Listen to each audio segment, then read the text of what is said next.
In this video, we're going to talk about a rather unusual increasing annuity. I sometimes call it the oddball increasing annuity.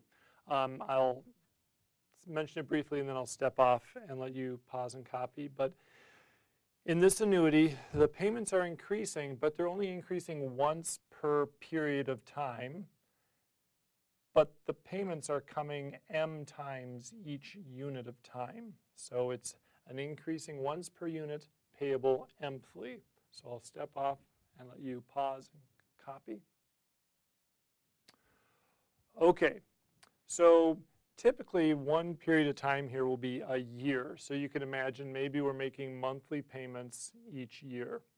And for the first year, we're going to make a level payments each month. But in the second year, that level payment is going to increase. All right? So it is increasing, but not every payment period, just once per unit of time.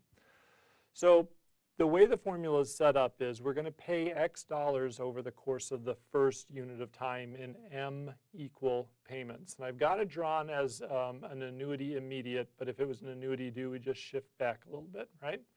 So in the first period of time, we make M level payments that combine to contribute X dollars. In the second unit of time, so from 1 to 2, we're going to contribute a total of 2X dollars in M equal payments.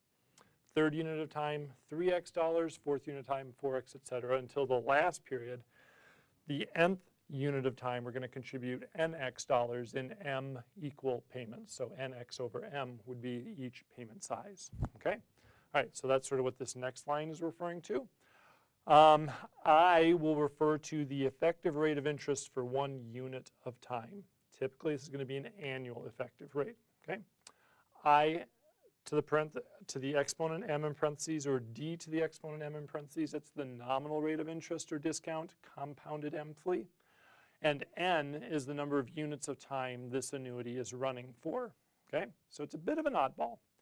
All right, well, if it's of the immediate flavor as drawn here, then the present value is x times, in parentheses, ia to the m, n angle I. That would be the notation. And here's the formula, and it should look very familiar. It should look exactly like the straight increasing annuity formula, increasing annuity immediate, where the payments increase every time period, except instead of I in the denominator, we've got the nominal I in the denominator. Everything else is exactly the same, okay? So we have x times the present value of an annuity due for n periods at interest rate I with a $1 payment minus nv to the n, and v is 1 over 1 plus I, that unit effective rate, divided by the nominal rate of interest, compounded mthly. Okay, so it's a bit of an oddball. It's the one formula where we can't avoid having both a unit effective interest rate and a nominal interest rate playing within the same formula. So it's a bit of an oddball. The accumulated value at the end of the investment period or the annuity, AVN, well, there's the notation, IS and everything the same instead of IA, and then just take your present value and push it forward n periods. Okay. If it was an increasing annuity due, increasing once per time unit, payable mthly, then everything is exactly the same. The notation has dots over the A. And instead of dividing by the nominal interest rate, we will divide by the nominal discount rate. Everything else is exactly the same, though.